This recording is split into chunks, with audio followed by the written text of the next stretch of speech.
Good evening students. आज हम जो लॉस ऑफ प्रॉफिट है उसके कुछ कॉन्सेप्ट समझने वाले हैं। जो दो चीज़ें हैं, एक होता है पीरियड ऑफ इंटरप्शन और एक होता है पीरियड ऑफ इंडेमनिटी। इन दोनों को हम एग्जांपल से समझेंगे। पीरियड ऑफ इंटरप्शन क्या होता है? डेट ऑफ फायर से लेकर date from which sale becomes normal, जब तक सेल नॉर्मल हो जाती है उसको हम कहते हैं period of interruption. For example, अगर हम एक एग्ज़ाम्पल लेके चलें कि हमारे यहाँ पे जो फायर ब्रोकआउट हुई है वो 15 जून 2011 में हुई है, ठीक है, पुराना पीरियड है, जून में हुई है। इस डेट से लेके जब तक हमारी जो सेल है वो नॉर्मल नहीं हो जाती, क्योंकि देखो फायर होने के कारण क्या होता है, सेल डिस्टर्ब हो जाती है, सेल इतनी नहीं हो पाती क्योंकि हमें रिकवर होने में थोड़ा टाइम लगता है। तो इस कारण से सपोज सेल हो जाती है वो 15 दिसंबर तक नॉर्मल हो पाती है, उसी साल में 15 दिसंबर तक नॉर्मल सेल हो पाती है। इस पीरियड को जो हम बोलते हैं वो बोलते हैं पीरियड ऑफ इंटरप्शन, क्योंकि इस दौरान जो सेल है वो क्या हो गई है, डिस्टर्ब हो गई है, इंटरप्ट हो गई है। और हो सकता है सेल कम भी हो सकती है क्योंकि फायर लगी है, सेल हो रही है लेकिन बहुत ज़्यादा कम हो रही है क्योंकि हम अभी रिकवर कर रहे हैं। इस पीरियड को कहा जाता है पीरियड ऑफ इंटरप्शन। सेकेंड जो पीरियड है वो पीरियड ऑफ इंडेमनिटी है। ये थोड़ा सा इससे अलग इसलिए है क्योंकि इंश्योरेंस कंपनी जितने मंथ का कॉम्पेंसेशन देने के लिए बोलती है वो पीरियड ऑफ इंडेमनिटी है। Indemnity means risk cover period, यानी सपोज हम यहाँ से यहाँ तक करते हैं तो जून से लेके दिसंबर तक, जून जुलाई अगस्त सितंबर अक्टूबर नवंबर दिसंबर, 7 मंथ्स होते हैं, सॉरी 6 मंथ्स होते हैं, ठीक है। 15 जून से मतलब अगर हम 15 की बात करें तो 7 मंथ्स होते हैं।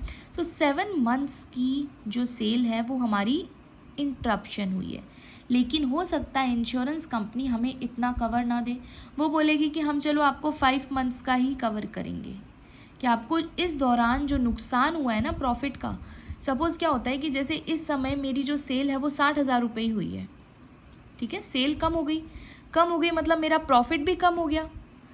तो हम लोग इंश्योरेंस कंपनी से बोलेंगे कि सर हमारा इतना प्रॉफिट कम हो गया है, हमें आप रिकवर करके दो।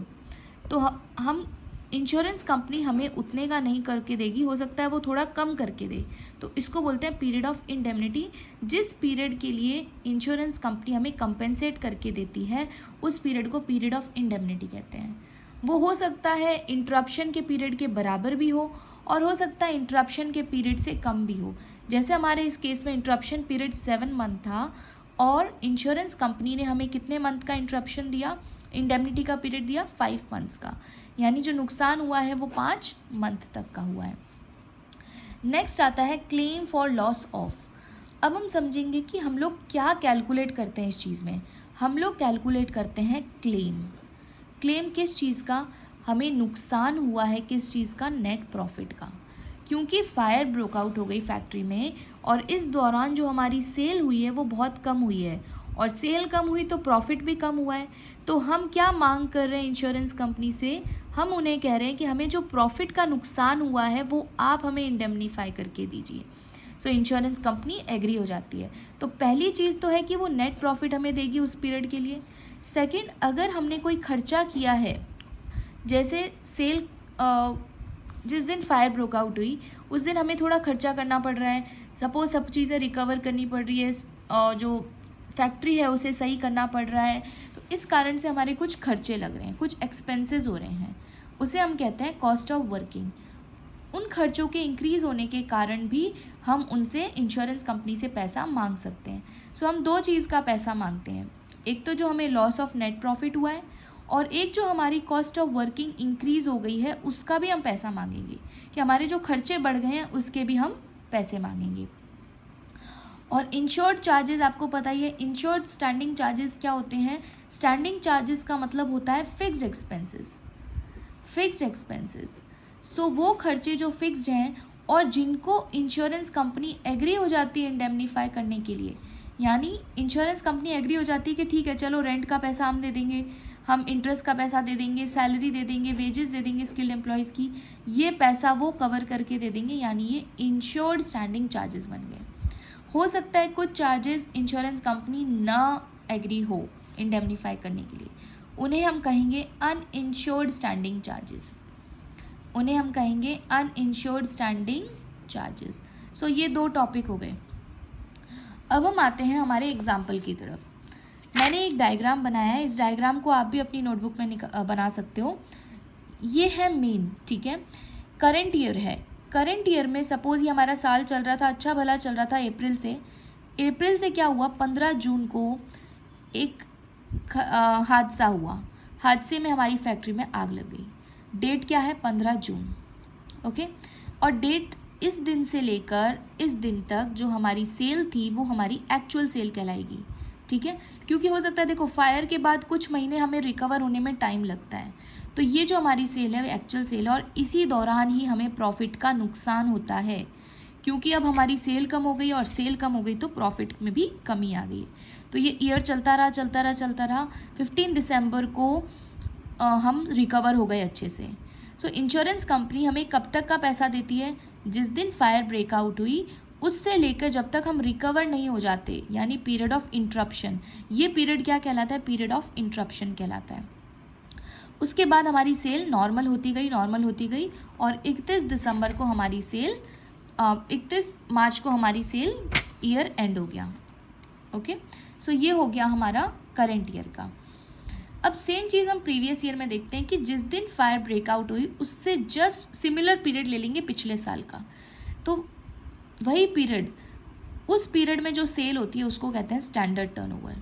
यानी 15/6/2012 से लेके 15/12/2012 तक, उससे पहले वाला एक साल, जिस दिन जस्ट पहले वाला, वही पीरियड को हम कहते हैं, जिस दिन उस टाइम जो सेल होती है उसको हम कहते हैं स्टैंडर्ड टर्नओवर। तो 2011 सेम पीरियड लिया है हमने, इंटरप्शन वाला ही पीरियड लिया है, बट एक साल पहले का लिया है, इसको हम क्या कहते हैं, स्टैंडर्ड टर्नओवर। यानी हम इंश्योरेंस वाली कंपनी को कहेंगे कि सर हमारा पिछले साल देखिए स्टैंडर्ड टर्नओवर इतना था, सपोज मेरा स्टैंडर्ड टर्नओवर था 1 लाख रुपीज़, और इसी साल इस दौरान हो गया 60,000 रुपीज़। सो हम इंश्योरेंस कंपनी को बता सकते हैं कि सर देखिए हमने पिछले साल इतना कमाया था और इस साल हमने इतना कमाया क्योंकि फायर हो चुकी है, तो हमें इसके हिसाब से पैसा दीजिए, ठीक है। तो ये जो पीरियड कहलाते हैं इसको कहते हैं स्टैंडर्ड टर्नओवर। ये कब का पीरियड होता है, ये जो period of interruption last year का जो लेते हैं, प्रीवियस ईयर का लेते हैं, उसे स्टैंडर्ड टर्नओवर कहते हैं। अब आते हैं एडजस्टेड टर्नओवर पे। एडजस्टेड टर्नओवर क्या कहता है, जिस दिन फायर ब्रेकआउट हुई है उसके पहले वाले 12 महीने, मतलब हम पीछे जाएंगे और पीछे जाते हम लास्ट ईयर के जिस दिन फायर होती है उसके 12 महीने, उसे हम कहते हैं adjusted turnover, okay. So fire से पहले वाले 12 महीने एडजस्टेड टर्नओवर कैलकुलेट होता है, ओके। तो हमें क्वेश्चन में क्या क्या गिवन होता है, एक्चुअली में हमें ये वाली सेल गिवन होगी कि जिस दिन फायर हुई उस दिन क्या सेल थी, यहाँ से लेके यहाँ तक की सेल, और हमें स्टैंडर्ड टर्नओवर भी गिवन होगा, ओके।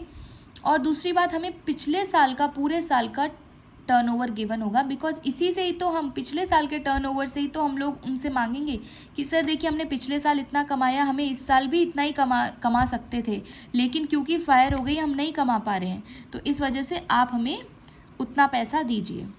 सो अब मैं आपको जो स्टेप्स लिखवाऊंगी वो आपको लिखने हैं नोटबुक में कि हम कैसे कैसे कैलकुलेट करते हैं। टोटल 6 स्टेप्स हैं। पहला आता है, हम लोग कैलकुलेट करते हैं स्टैंडर्ड टर्नओवर। क्या कैलकुलेट करते हैं, स्टैंडर्ड टर्नओवर, यानी कि ये क्वेश्चन में गिवन होगा आपको कि कितना टर्नओवर था पिछले साल।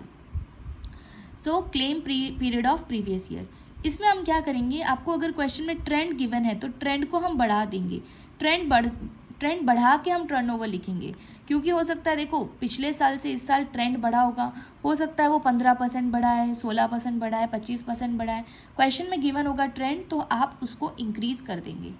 तो जो भी आएगा उसमें आप क्या करेंगे, जो एक्चुअल टर्नओवर है क्लेम पीरियड का वो माइनस कर देंगे, ठीक है। फॉर एग्जांपल स्टैंडर्ड टर्नओवर मैंने अज्यूम किया 1 लाख रुपए, उसमें मैंने 15% जोड़ा, सो 1 लाख में मैंने 15% जोड़ा, सो 1,15,000 आ गया, यानी कि इतना मैं अज्यूम करती हूँ कि इतना टर्नओवर मेरा होना चाहिए था, बट ड्यू टू फायर मेरा जो इस साल का टर्नओवर है वो 60,000 ही हो पाया, देख रहे हो, इसीलिए मैंने यहाँ पे लेस किया एक्चुअल टर्नओवर, क्योंकि एक्चुअल टर्नओवर कितना हो पाया मेरा 60,000। सो इस वजह से मेरी जो लॉस कितना हो गया 55,000 का। सो ये जो आएगा ये आएगा टर्नओवर लॉस्ट, कितने का 55,000 का मेरे नुकसान हो गया सेल का। अब हमें क्या कैलकुलेट करनी है, जीपी रेट, ये स्टेप नंबर 2 है। जीपी रेट कैसे कैलकुलेट करनी है, जो भी नेट प्रॉफिट है पिछले साल का उसमें हम इंश्योर्ड स्टैंडिंग चार्जेस को ऐड कर देंगे और जो पिछले साल का फुल ईयर का जो टर्नओवर है वो डिवाइड कर देंगे। ये सब लास्ट ईयर का ही लेना है हमें, ठीक है, क्योंकि जीपी रेट इस साल की तो होगी नहीं। इस साल की क्यों नहीं होगी, इस साल तो ये तो ख़त्म ही नहीं हुआ है, पहले ही फायर हो गई है। इस वजह से हम लोग पिछले साल का सब चीज़ें लेनी है, नेट प्रॉफिट भी पिछले साल का, इंश्योर्ड स्टैंडिंग चार्जेस क्वेश्चन में गिवन होंगे और प्रीवियस ईयर का टर्नओवर से डिवाइड करना है तो आपका जीपी आ जाएगा। अब क्या करना है, स्टेप नंबर 3, अब हम कैलकुलेट करेंगे कि असली में हमें कितना प्रॉफिट का नुकसान हुआ। सो सेल हमें पता है कि हमें सेल का कितना नुकसान हुआ, सेल हमें नुकसान हुआ था 55,000 की सेल का, 55,000 की सेल का नुकसान हुआ। और सपोज ये जीपी रेट मैंने कैलकुलेट की और वो आ गई 25% आ गई।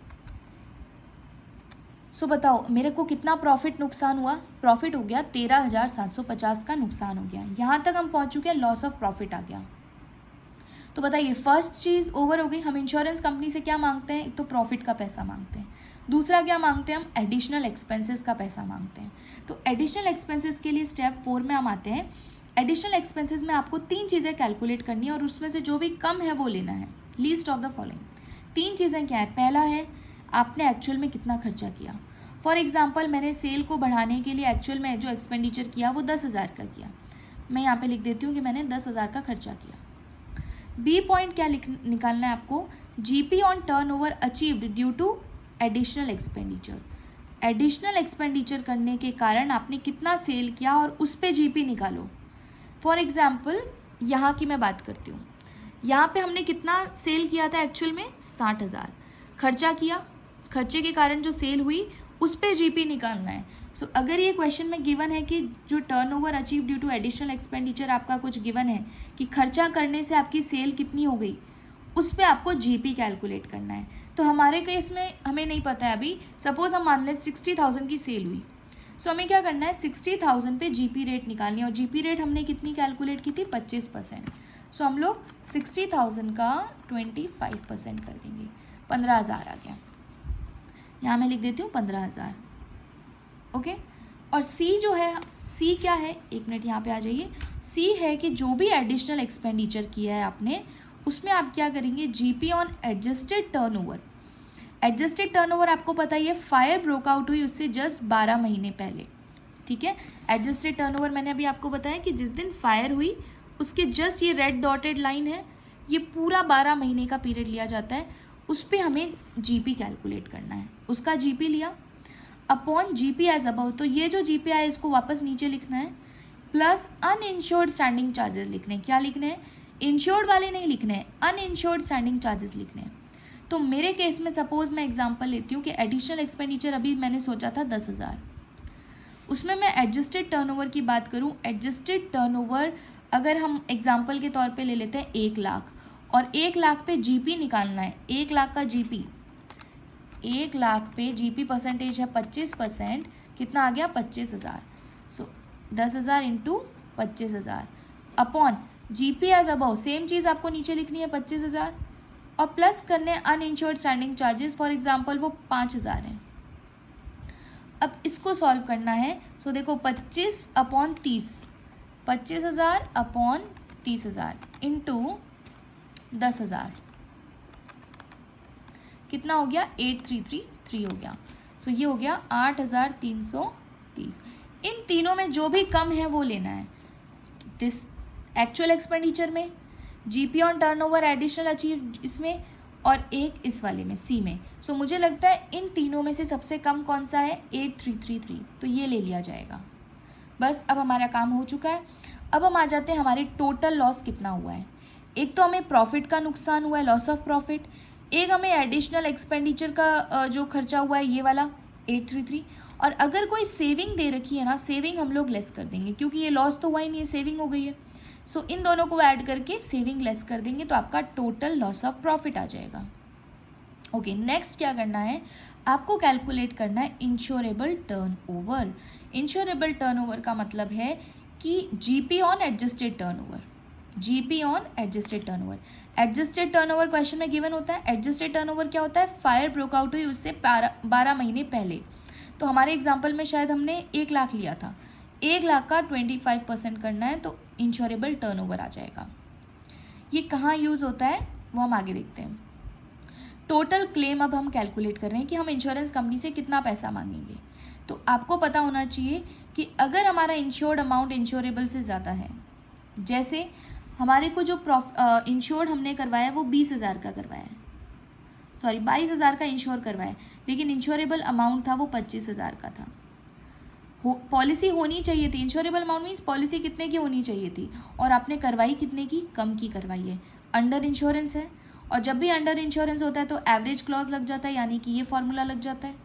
फॉर्मूला क्या बोलता है कि जो भी आपको नुकसान हुआ है उसको इस रेशियो में बांट दीजिए, इंश्योर्ड अपॉन इंश्योरेबल के रेशियो में बांट दीजिए, तो आपका टोटल क्लेम आ जाएगा। सो फॉर्मूला क्या है? Total loss of profit into insured amount upon insurable amount. Insured means आपने कितने का इंश्योरेंस करवाया, और इंश्योरेबल मीन्स कितने का होना चाहिए था।